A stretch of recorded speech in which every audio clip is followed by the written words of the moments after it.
Video ini dibuat untuk menyelesaikan tugas dari mata kuliah Manajemen Perpajakan dengan dosen pengampu Mem Ivon Haputong, SEAK, MAK. Pertama-tama perkenalkan anggota kelompok 1. Yang pertama saya sendiri Amberlin Sonia Teresia Kawenas, kemudian Nur Intan Awal, dan yang terakhir Andri Lukas Takendare.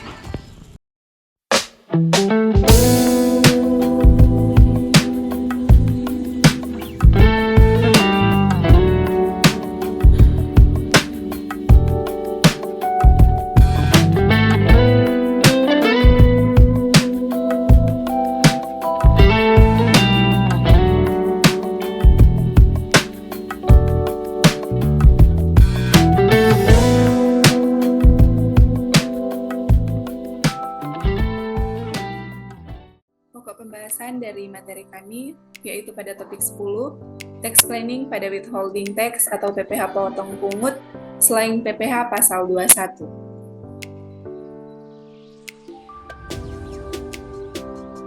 Yang pertama pengantar, sistem withholding tax di Indonesia dikenal dengan sistem pemotongan atau pemungutan atau potongan pungut, merupakan sistem perpajakan di mana pihak ketiga baik wajib pajak orang pribadi maupun wajib pajak badan dalam negeri diberi kepercayaan oleh peraturan perundang-undangan untuk melaksanakan kewajiban memotong atau pemungut pajak atas penghasilan yang dibayarkan kepada penerima penghasilan. Yang pertama, jenis-jenis PPh potong pungut. Pajak yang termasuk ke dalam mekanisme PPh potong pungut selain PPh pasal 21, yaitu antara lain PPh pasal 22, PPh pasal 23, PPh pasal 26, PPh pasal 15, dan PPh pasal 4 ayat 2. PPh pasal 22 terdiri dari subjek pajak dan objek pajak. Yang pertama, subjek pajak PPh pada pasal 22, pajak atas penghasilan atau pendapatan yang dibebankan kepada badan usaha terkait transaksi ekspor-impor, serta pembelian barang menggunakan dana APBN atau APBD.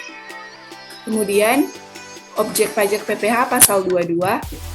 Yang pertama, impor barang dan ekspor barang.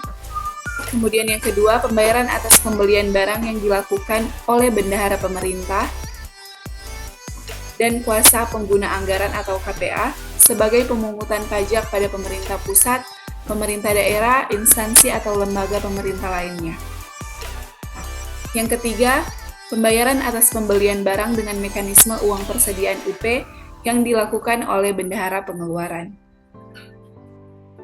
Kemudian selanjutnya pembayaran atas pembelian barang dengan mekanisme uang persediaan, kemudian pembayaran atas pembelian barang kepada pihak ketiga dengan mekanisme pembayaran langsung atau WLS oleh KPA atau pejabat penerbit suatu pemerintah, membayar yang diberi delegasi oleh KPA. Kemudian selanjutnya, pembayaran atas pembelian barang dan atau bahan-bahan untuk keperluan kegiatan usahanya, atau dengan kata lain badan usaha milik negara diatur oleh atau dalam pasal 22E. Selanjutnya, tarif PPh pasal 22. Besarnya tarif pemungutan sebagaimana dimaksud yang diterapkan terhadap wajib pajak yang tidak memiliki nomor pokok wajib pajak lebih tinggi 100% daripada tarif yang diterapkan terhadap wajib pajak yang dapat menunjukkan nomor pokok wajib pajak. Ketentuan ini berlaku untuk pemungutan pajak penghasilan pasal 22 yang bersifat tidak final. Besarnya pemungutan pajak penghasilan pasal 22 ditetapkan sebagai berikut. Yang pertama, atas impor. 1 yang menggunakan angka pengenal importir atau API sama dengan 2,5% dikali nilai impor, kemudian non-API sama dengan 7,5% dikali nilai impor, dan yang ketiga yang tidak dikuasai sama dengan 7,5% dikali harga jual lelang. Kemudian atas pembelian barang yang dilakukan oleh DJPB atau bendahara pemerintah, BUMN atau BUMD sama dengan 1,5% dikali harga pembelian atau tidak termasuk PPN dan tidak final. Selanjutnya, atas penjualan hasil produksi ditetapkan berdasarkan keputusan Direktur Jenderal Pajak, yaitu yang pertama kertas sama dengan 0,5% 1% dikali dengan DPP PPN tidak final, kemudian semen 0,25%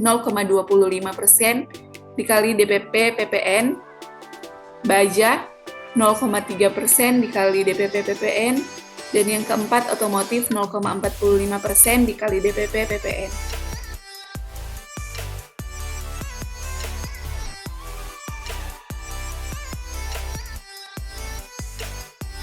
Dikecualikan dari pemungutan pajak penghasilan pasal 22 atau yang dikecualikan dalam PPh pasal 22 yaitu atas kegiatan impor barang yang dibebaskan dari pemungutan bea masuk dan atau PPN atas impor sementara dilaksanakan oleh Direktorat Jenderal Bea dan Cukai yang tata caranya diatur oleh Direktur Jenderal Bea dan Cukai dan atau Direktur Jenderal Pajak.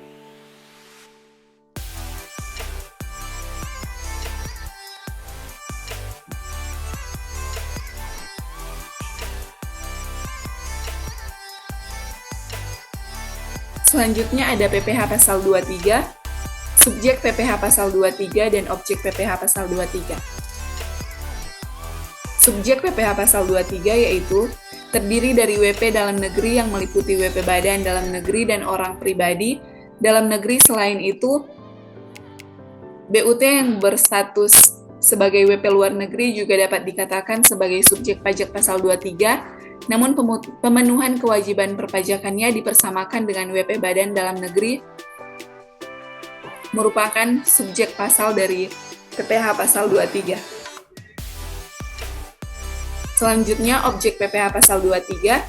Yang pertama ada dividen, kedua bunga, ketiga royalti, keempat hadiah, penghargaan, bonus dan sejenisnya selain kepada orang pribadi, dan yang kelima sewa dan penghasilan sehubungan dengan penggunaan harta kecuali sewa tanah dan atau bangunan, dan yang terakhir imbalan sehubungan dengan jasa teknik, jasa manajemen, jasa konstruksi, jasa konsultan, dan jasa lain selain jasa yang telah dipotong PPh pasal 21.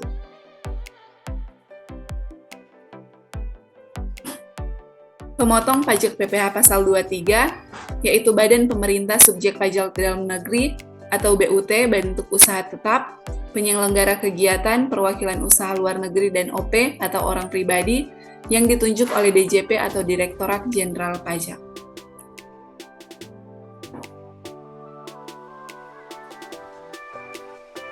Tarif PPh pasal 23 yaitu tarif 15% dikenakan untuk penghasilan bunga, dividen, royalti, dan hadiah. Kemudian tarif 2% dikenakan untuk penghasilan jasa dan sewa. PPh pasal 26. Subjek PPh pasal 26, objek PPh pasal 26. Tarif PPh pasal 26. Tarif umum untuk PPh pasal 26 adalah 20%.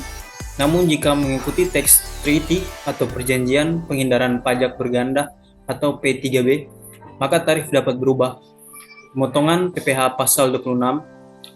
Pemotongan PPh pasal 26 adalah wajib pajak orang pribadi atau wajib pajak badan termasuk bentuk usaha tetap yang mempunyai kewajiban untuk melakukan pemotongan pajak atas penghasilan sehubungan dengan pekerjaan, jasa, dan kegiatan orang pribadi sebagaimana dimaksud dalam pasal 26 Undang-Undang Pajak Penghasilan.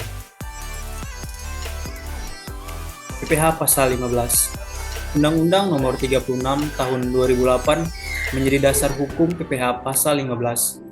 Selain subjek itu, subjek PPh pasal 15 juga mencakup perusahaan pengobaran minyak maupun perusahaan yang menanamkan modal berbentuk bot seperti proyek infrastruktur.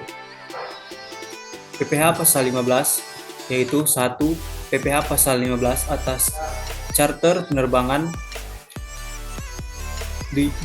PPh pasal 15 atas pelayaran dalam negeri, yang ketiga PPh pasal 15 atas charter penerbangan luar negeri, dan yang keempat PPh pasal 15 atas pelayaran dalam negeri. PPh pasal 4 ayat 2. PPh pasal 4 ayat 2 atau PPh final adalah pajak penghasilan atau jenis penghasilan tertentu yang bersifat final dan tidak dapat dikreditkan dengan pajak penghasilan terutang. Pemungutan jenis PPh pasal 4 ayat 2 atau PPh final dilakukan oleh pihak pemberi penghasilan sehubungan dengan pembayaran untuk objek tertentu. Saat terutangnya PPh potong pungut. PPh pasal 22 terdiri dari 1. PPh pasal 22 atas impor barang terutang dan dilunasi, bersamaan dengan saat pembayaran biaya masuk. Yang kedua, PPh pasal 22 atas pembelian barang oleh bendahara, pemerintah, dan KPA. Yang ketiga, PPh pasal 22 atas penjualan hasil produksi badan usaha. Dan yang terakhir, PPh pasal 22 atas penjualan bahan bakar minyak, bahan bakar gas, dan pelumas terutang dan dipungut pada saat penerbitan surat perintah pengeluaran barang atau delivery order. PPh pasal 23 mengacu UU nomor 36 tahun 2008 pasal 23 ayat 1 huruf A dan C saat terutangnya PPh pasal 23 pada saat penyerahan atau pembayaran barang atau jasa tersebut mana yang lebih dahulu. PPh pasal 26 pajak penghasilan pasal 26 saat terutang dipotong pada saat pembayaran disediakan untuk dibayarkan atau dividen dan jatuh tempo atau bunga dan sewa atau saat yang ditentukan dalam kontrak perjanjian atau faktur. PPh pasal 15 terutang pada saat diterima atau diperoleh penghasilan. PPh pasal 4 ayat 2 penghasilan sewa atas tanah dan atau bangunan sebagai penyewa wajib pajak berkewajiban untuk memotong pajak penghasilan yang terutang pada saat pembayaran atau terutangnya sewa tergantung peristiwa mana yang lebih dahulu terjadi. Saat penyetoran dan pelaporan PPh potong pungut selain PPh pasal 21. Direktorat Jenderal Pajak telah mengeluarkan peraturan Dirjen Pajak nomor per 24 per PJ per 2021 yang mengatur tentang pembuatan bukti pemotongan atau pemungutan unifikasi dan penyampaian SPT masa PPh unifikasi yang berlaku mulai masa pajak Januari 2022 dengan terbitnya aturan baru ini. PPh per 23 PJ 2020 dicabut dan dinyatakan tidak berlaku lagi. PPh pasal 22 penyetoran dilakukan dengan menggunakan surat setor pajak,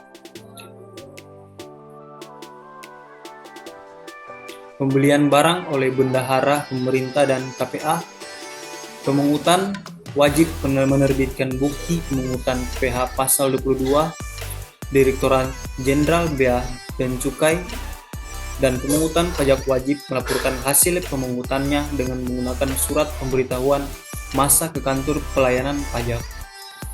Semua pemungutan PPh pasal 22 bersifat tidak final dan dapat diperhitungkan sebagai pembayaran PPh dalam tahun berjalan bagi wajib pajak yang dipungut, mengecuali atas penjualan bahan bakar minyak, bahan bakar gas, dan pelumas oleh produsen atau importir bahan bakar minyak, bahan bakar gas, dan pelumas kepada penyalur atau agen. Selanjutnya, PPh pasal 23. Dalam pembayarannya, PPh pasal 23 dibayarkan oleh pihak pemotong melalui bank persepsi yang telah ditunjuk oleh Kementerian Keuangan dengan jatuh tempo pembayaran PPh 23 diberlakukan pada tanggal 10 bulan berikutnya. Pelaporan PPh pasal 23 dilakukan oleh pihak pemotong. Caranya yaitu dengan mengisi SPT masa pajak penghasilan pasal 23. Kemudian, pihak pemotong dapat melakukan pelaporan lewat fitur aplikasi pajak online resmi. Kemudian ada PPh pasal 26. Pembayaran PPh pasal 26 dilakukan oleh pihak pemotong dan disetorkan ke bank persepsi atau kantor pos yang sudah ditunjuk oleh Kementerian Keuangan dengan menggunakan surat setoran pajak paling lambat tanggal 10 bulan takwim berikutnya setelah bulan saat terutangnya pajak.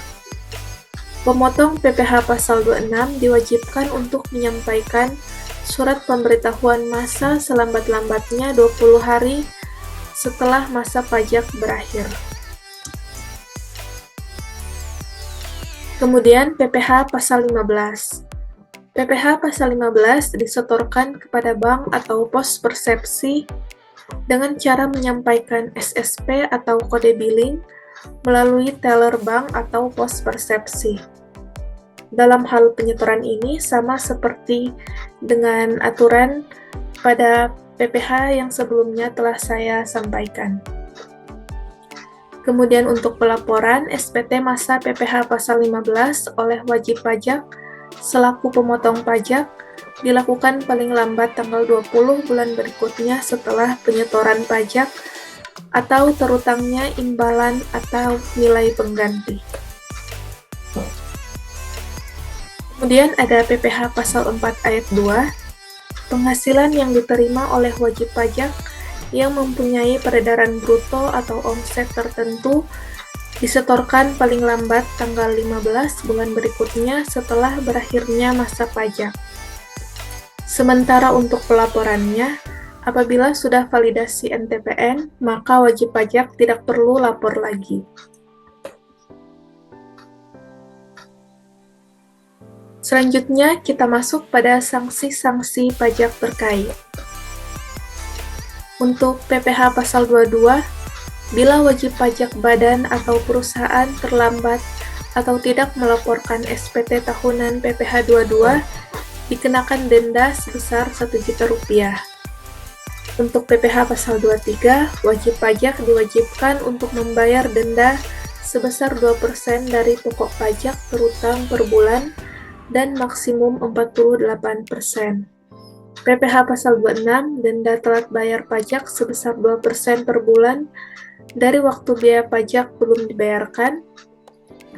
Untuk PPh pasal 15, sebesar 2% per bulan dari waktu biaya pajak belum dibayarkan.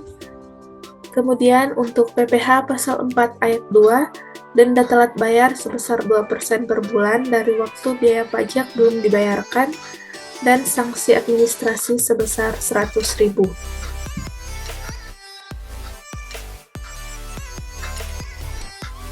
Kemudian kita masuk pada perencanaan pada PPh potong pungut. Yang pertama ada perencanaan pajak pada posisi sebagai pemotong. Pada posisi sebagai pemotong, perusahaan memiliki kewajiban yang wajib dilaksanakan, dan apabila perusahaan tidak atau lalai melaksanakan kewajiban tersebut, maka secara otomatis perusahaan akan terkena sanksi pajak.